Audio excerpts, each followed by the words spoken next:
Hey everyone, my name's Calvin and welcome to my video tutorial for Universal Wreath Creator. In this tutorial we're going to make a wreath just like this one. And to get started, the first thing you'll do is just download that folder and then go ahead and unzip it. Inside that folder you'll find two more folders and a README. And this README will have links to this video tutorial as well as my email address just in case you have any questions. The actual add-on itself is in this second folder, so I'll double click that to open it up. And it's a Photoshop document, so I'm going to drag that into Photoshop to open it up. And the template looks just like this. The next thing we need is the actions, and we need to load those from directly within the Actions panel itself. So you can find that by going to Window and then Actions. And if you see any actions here, I recommend that you clear those. And you can load actions by going over here to Load Actions. And navigate back to the folder you unzipped, and the actions are in the second one. And it's called Wreath Creator Toolkit version 2.5. So I'll double click that.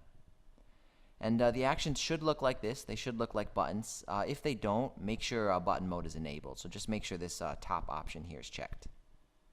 The last thing we need to open are the included elements themselves. And these are optional. These just come with this kit so you can get started right away. But this add-on here will work with any kind of images or any kind of clip art. So to open that up, I'll go back to the folder, and the elements are in the first folder, and I'll drag that into Photoshop to open it up. Now before we get started building the wreath, I recommend you turn on Auto Select. And for the later versions of Creative Cloud, it looks like this. It's got a little stacked page icon and an arrow. So as long as this black arrow is selected, you'll have that option. And to turn on Auto Select, just click that. Now for CS5, it's a little different. There's actually like a checkbox and it says Auto Select, but same deal, just check it, make sure it's on. And as long as this is on, it'll let you click through layers. So this document has a lot of layers. Each of these elements is on its own layer.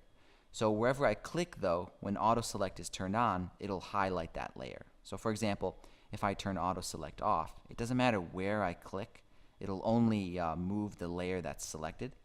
But if Auto Select is on, I can just click through layers and select the actual element that I want to use.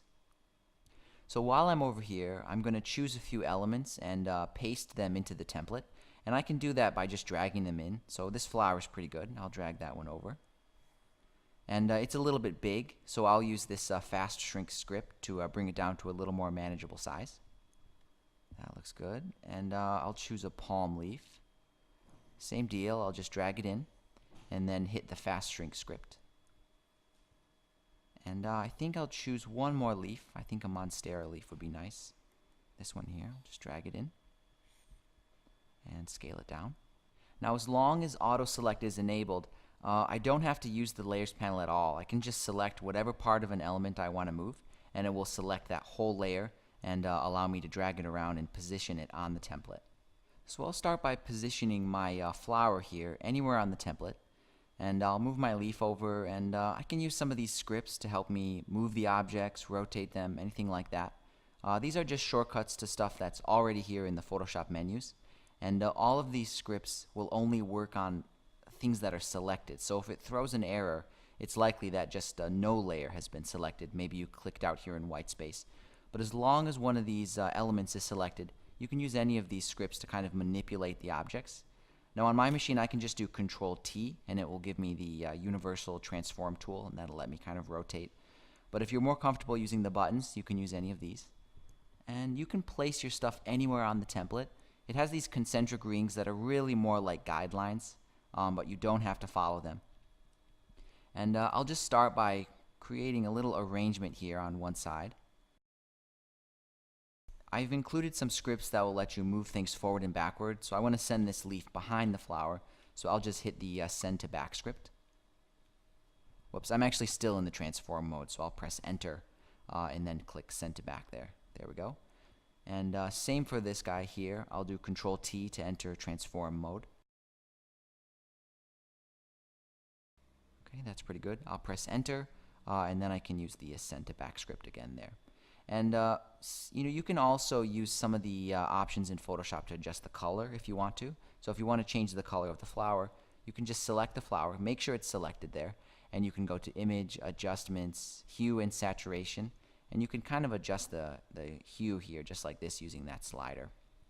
But totally up to you. There we go, okay. Now this script here, this rotate 3 times script, this is the main script, and it will rotate anything that you have selected. If you're using Creative Cloud, you can select multiple things and use that script. But if you're using CS5, you have to do it one piece at a time. So for this tutorial, I'll just do it one part at a time. So I'll select this flower here, and I'll run this rotate 3 times script. And then I'll just copy it and then rotate it around 120 degrees. And I can do the same thing for this leaf here and rotate it around 3 times. And the same thing for this palm leaf there. And I want to make sure stuff's not going over the artboard there, so I can adjust individual elements however I want. And I can also select something and use the arrow keys to move them. There we go. That looks pretty good. And if you adjust your individual elements kind of after running the script, it'll make the wreath look a little more natural. But this is looking pretty good. A little bit triangular because it's missing something here. So what I think I'll do is I'll adjust this palm leaf and then copy it around again. So I'll delete the other instances. I'll just select them and then do delete. So I'll move this guy, transform it a little bit, rotate it so it kind of fills out that edge a little more. Okay, and then enter. And I'll run the script and try it again. Okay, that looks pretty good. Just need something here, something there. So I'll go back to the summer elements here and choose something else. This watermelon slice here is pretty nice. So I'll drag that one in.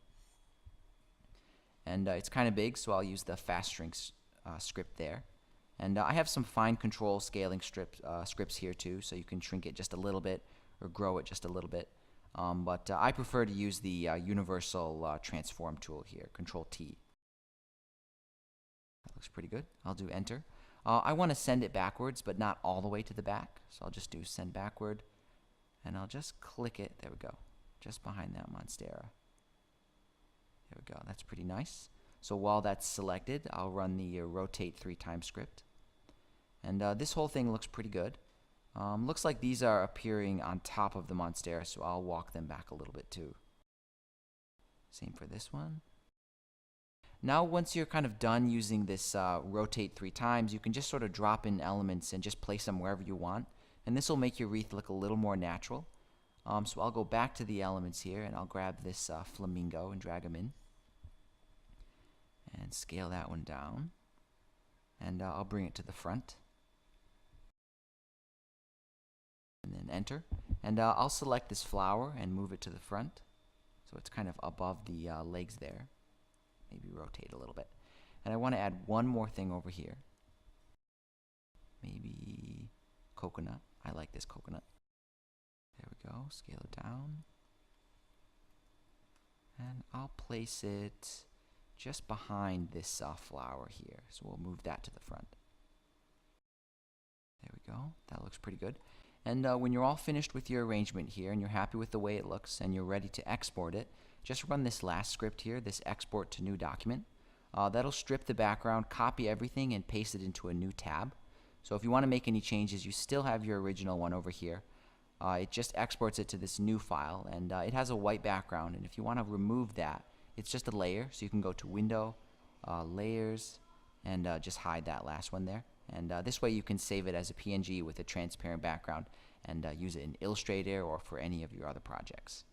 Now the last function here that I want to show you, the last thing that this template offers is a reflect vertically script. So it's pretty easy to understand. I'll just go back to the template here and clear some of these extra elements. And this script just reflects anything across the center line. So it's good if you're making kind of like a half wreath kind of a design. So you can place something here like this. Maybe I'll rotate it a little bit. Go. Monstera leaf there. Enter. And I'll grab one of those longer, branchier designs here and just drag it in. I think that one is good. Shrink that. And send it to the back. And anything that's selected will get reflected over when you run this script here. Just directly translates it to the other side there. And the last one here. And then you can just add something here in the middle. Maybe a little arrangement of flowers or something. And the exporting for this is the same as the other one. You can just run that final script there, and it'll create a new document, and you can export it from there.